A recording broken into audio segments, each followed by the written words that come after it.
Greetings. So this is a quick little FrostByte about your participation options, aka which team you want to be on for the UW Nordic Club.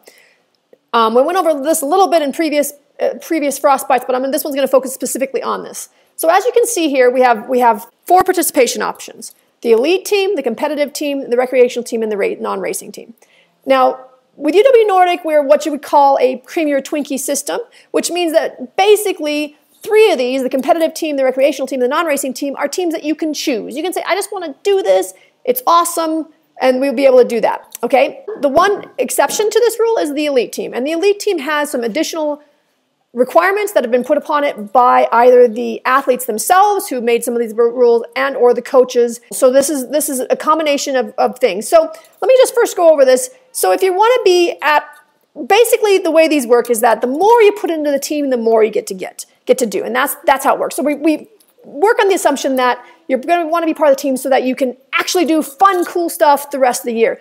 Meaning you want to go to races, you want to travel around, go to cool races, see other people, meet other teams. That's what you want to do. So we did that assumption. So what this means then is that in order to be on the things that are more exciting, cost more money, go more places, you have to put more into the team. So that's kind of how that works. So basically, when we talk about this, we say that if you don't want to race, then you're not very expensive to the team, right? Except for that when you go to camps and stuff. So aside from that, you're not very expensive to the team. So you don't have to come to practice if you don't want to. It doesn't bother us. We will allow you to not come to practice. You can still be part of the team, but you don't have to go to practice. If you're on the recreational team, which means that you do all the races in town, which means you do all of the Medicine Bow Nordic Association races, all our races in town, and anything else that happens, you're able to do all those races as part of the team, and you do 40% of the practices to be able to do those races and have the team support you. For the competitive team, this is the team which allows you to qualify for our USCSA national competition. Allows you to qualify for the USCSA national competition, which the location of that varies. That you have to have 70% of the practice. So basically, you have to be a C student to make it to the competitive team races. And then finally, the elite team is 85% of the practices. We were basically saying with the elite team that if you are going to be on the elite team, you need to be dedicated to the team and to training. And so you need to be here 85% of the time. All right, moving on to the volunteer points. So the volunteer points, we had another FrostByte that talked about the volunteer points. And here's what they are for now. If you're on the elite team, once again, I want you to remember that these are because the reason these numbers are here is because you get more stuff, right? So the elite team gets to do more races, so they have to do more work. So the elite team volunteer points, they need at least 16 points. Remember that you can do more than 16 points, and that's just awesome for the team. It's a support of the team because this is how we raise money to actually participate in the races we do. You guys raise this money so that we can go to races, so you can have somewhere to stay, so you have food to eat, so you have wax to put on your skis, and you have entry fees. That's why you do this. So volunteer points are important. You just need a minimum of 16 of them to be on the elite team. You need a minimum of 11 to be on the competitive team because you are traveling and doing cool stuff, but you're not doing as many cool things. And then the recreational team, you need 6 because you're going to be using some finances as you stay here, going to have entry fees and things like that. And then the non-racing team, you have 4 because you need to have some kind of dedication to the team to be calling yourself part of the team. Okay, so then the club dues, you can see that the elite team and the competitive team are both $80. These are like the minimum that Club Sport sets for Club Sport as a traveling team. So those are the numbers we have. If you're not going to travel and race, you're going to be 60 and 60 for the recreation and the non-racing team. Okay, and then you have some other required activities. You need to participate in Trash Treasures, the Cowboy Chase / the Art Auction for everybody. These are required activities. Everybody needs to do them. Whether or not you have points, whether or not you need points, all that doesn't matter. You have to do these.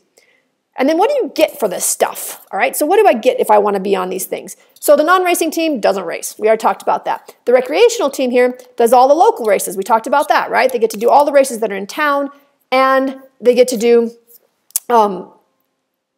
any other activity that's happening in town, essentially. You can notice here that they don't get to go to nationals for either the non-racing or the recreational team, and it says if points allow for the camps. So we say here the recreational team only needs 40% of the practices to go or to be part of the recreational team. However, you won't be able to go to a camp unless you have good points because we take the points and we figure out who deserves to go to camps. So that's why it says if points allow. That's really important. Is that same with the non-racing team. If you're dedicated and you're here, then you can come to camps, but we're not just taking anybody to the camps. Okay. And then we move up to the competitive team. You get to go to overnight and local races. So this means, and this basically means all of the USCSA qualifiers you get to go to. So that means you get to travel all over, mostly Colorado. I think maybe one races, occasionally we get to race somewhere else, but mostly just Colorado and Wyoming. But they're overnight, they're local. We have 2 races on a weekend. We go somewhere really cool and you have these awesome races. You can qualify for USCSA Nationals from that. And then once again, if your points allow, you will be able to go to the camps. Now, generally, the competitive team can go to the camps because by the time they get 70% of practices and 11 volunteer points, they have enough points to go to the camp. So it's kind of how that works. And then finally, the elite team gets to do over everything everybody else gets to do, except they also get to do the elite team races. Now, these races are additional to the qualifiers. They only qualify them for nationals if they have a high enough points race in that race. They basically go to races that are things like U.S. Nationals and or NCAA Division I races. So these are the really big dog races just so that they can try out doing something a lot harder. So that's kind of how that works.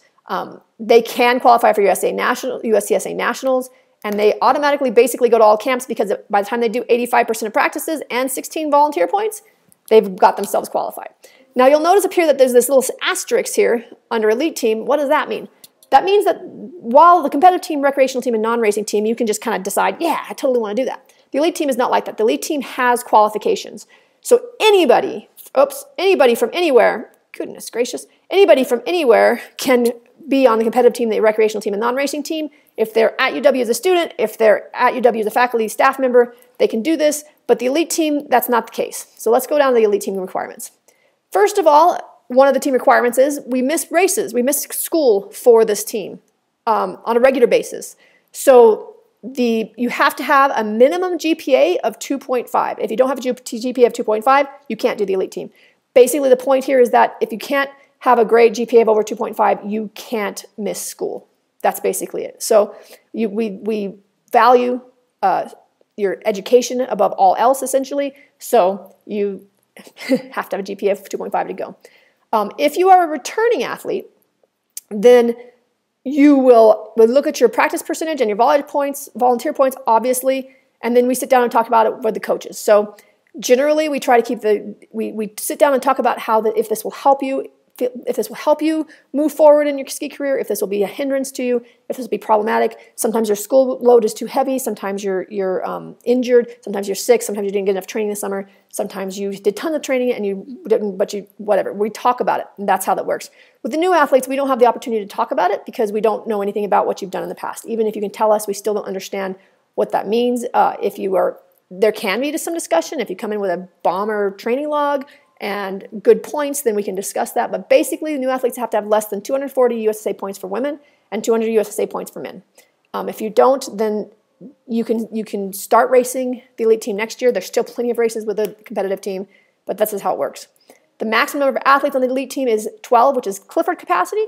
We're not going to take an extra car. We're going to take 12. So once again, if there's 15 people that want to go, we will determine who will end up going onto that team. This can be determined by Rocky Mountain points, USSA points, and coach's discretion. So we will all of those will go into that thing. You must return for the races that are being held over winter break to be on the elite team. You can't miss most of because that's when most of the elite team races are. You can't miss all of those and then suddenly decide, oh, I want to go do this race. It's not how it works. You need to dedicate yourself to the elite team or not, and we can talk about that. And then this is a new one this year, is that if you want to enter a mass start race, you need to have points under 175 because we've just found that people really struggle with the mass start races if they don't have good points. It just makes it really difficult for them. Okay, so that's all we have to talk about this particular topic. If you have any questions, please let us know, and we'll see you out there.